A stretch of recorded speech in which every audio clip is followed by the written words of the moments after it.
finally, nandito na kami sa Paris. Ayan guys, pakita ko sa inyo. Napakaganda nung Eiffel Tower. So ayan, nauna na yung asawa ko at saka ang kaibigan niya. So we meet here at Paris. Ayan o, wow. Kita nyo ito sa taso. Oh my God. Grabe. Iba talaga yung ano niya, iba talaga yung vibes niya pag yung vibes niya pag dito kayo personally na nandito kayo.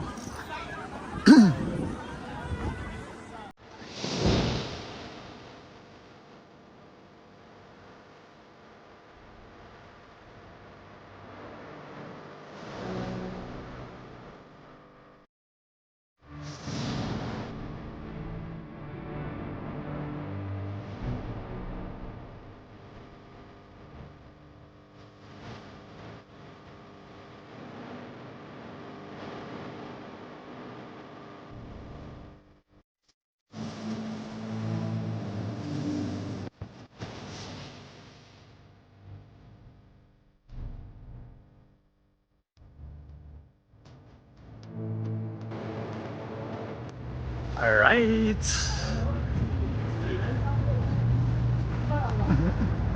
Ganda oh.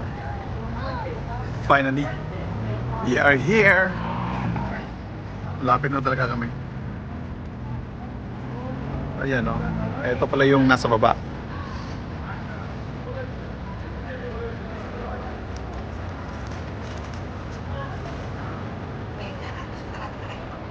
Sige.